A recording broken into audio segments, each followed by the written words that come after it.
6월 14일 오늘 만나 성경 말씀은 사무엘상 23장 15절에서 18절 말씀입니다. 다윗이 사울이 자기의 생명을 빼앗으려고 나온 것을 보았으므로 그가 십광야 수풀에 있었더니 사울의 아들 요나단이 일어나 수풀에 들어가서 다윗에게 이르러 그에게 하나님을 힘있게 의지하게 하였는데 곧 요나단이 그에게 이르기를 두려워하지 말라. 내 아버지 사울의 손이 내게 미치지 못할 것이요 너는 이스라엘 왕이 되고 나는 네 다음이 될 것을 내 아버지 사울도 안다 하니라. 두 사람이 여호와 앞에서 언약하고 다윗은 수풀에 머물고 요나단은 자기 집으로 돌아가니라. 아멘. 오늘 만나로 만나주시는 하나님을 기대합니다. 희지윌의 광야를 지나며 라는 CCM 찬양곡이 있습니다. 곡이 발표된 지는 한 10년 정도 되었는데 이 곡이 유명해지면서 교회들마다 많이 부르게 된 것은 약 5년 정도 된 것 같습니다. 가사가 참 좋습니다. 왜 나를 깊은 어둠 속에 홀로 두시는지, 어두운 밤은 왜 그리 길었는지, 나를 고독하게 나를 낮아지게 세상 어디도 기댈 곳이 없게 하셨네. 주님만 내 도움이 되시고 주님만 내 빛이 되시는, 주님만 내 친구 되시는 광야. 주님 손 놓고는 단 하루도 살 수 없는 곳 광야에 서 있네. 주께서 나를 사용하시려, 나를 더 정결케 하시려 나를 택하여 보내신 그곳 광야. 성령이 내 영을 다시 태어나게 하는 곳 광야. 내 자아가 산산이 깨지고 높아지려 했던 내 꿈도 주님 앞에 내어놓고 오직 주님 뜻만 이루어지기를, 나를 통해 주님만 드러나시기를 광야를 지나며. 그렇습니다. 날이 더욱 칠흑같이 어두울수록 밤 하늘의 별은 더욱 찬란하게 빛나는 법입니다. 내 인생의 어두운 밤인 광야가 더욱 광활하게 펼쳐질수록 광야에 길을 내시고 사막에 강을 내시는 우리 빛 대신 주님을 더욱 기막히게 만날 수 있는 법입니다. 아이러니하지만 광야는 우리가 더욱 하나님을 힘있게 의지하게 하는 곳이 바로 광야입니다. 왜냐하면 우리가 전혀 예상치 못했던 방법으로 하나님께서 역사하시기 때문입니다. 여러분은 지금 어디에 계십니까? 광야에 계십니까? 다윗은 지금 광야 한복판에 있습니다. 그일라에서 철수한 후에 다윗은 사울을 피하여 십광야 수풀에 숨게 되었습니다. 몸도 마음도 참 많이 힘들었겠죠. 바로 그때 사울의 아들 요나단이 다윗을 찾아와서 다윗을 축복하고 하나님의 말씀으로 위로하고 권면하며 다윗의 믿음을 북돋아 주었습니다. 16절 말씀입니다.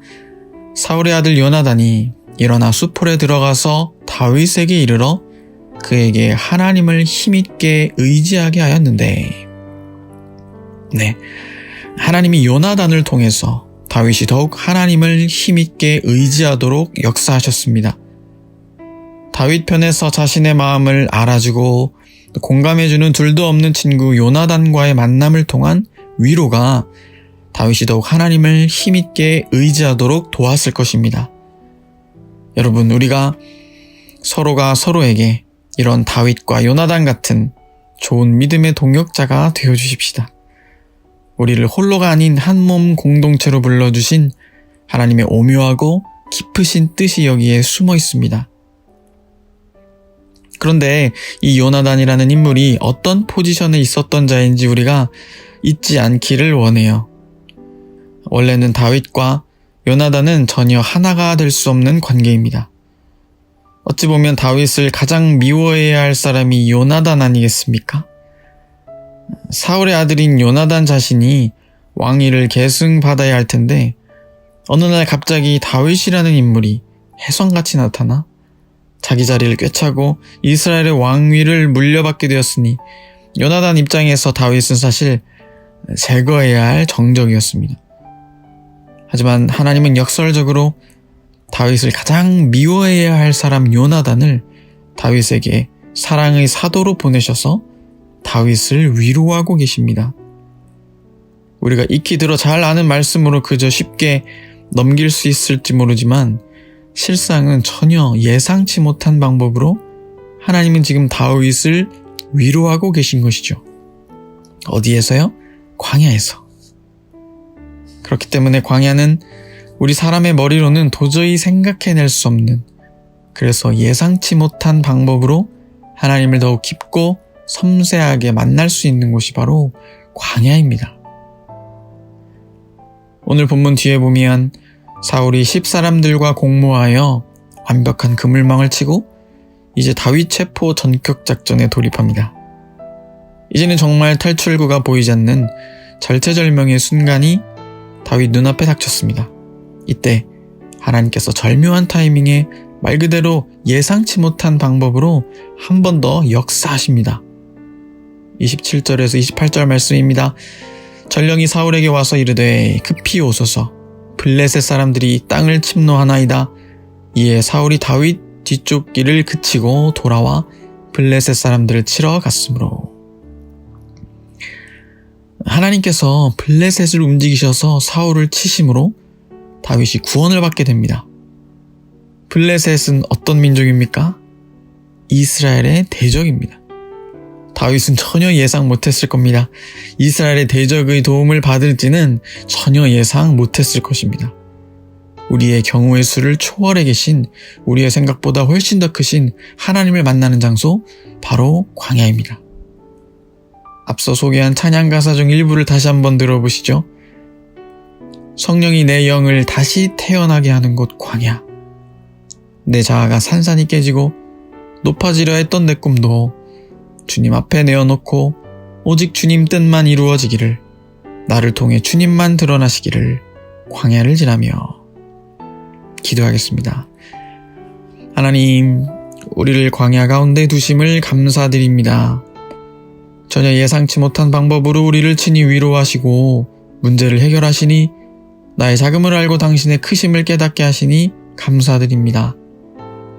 우리 인생을 통해 주님의 영광이 드러나게끔 지음받는 멋진 광야의 수업을 잘 이수할 수 있도록 오늘도 우리 가운데 능력으로 함께하사 선하게 인도하여 주옵소서. 예수님의 이름으로 기도합나이다. 아멘. 이제 두 가지 제목으로 기도하겠습니다. 메마른 광야에 우리를 홀로 두지 않으시며 예상치 못한 방법으로 만나 위로하시고 역사하시는 신실하신 하나님을 찬양합니다. 하나님을 더욱 힘있게 의지하는 광야 수업의 시간 기쁨으로 걷게 하옵소서. 둘째로, 하나님을 더욱 힘있게 의지하는 국가와 사회 되게 하옵소서.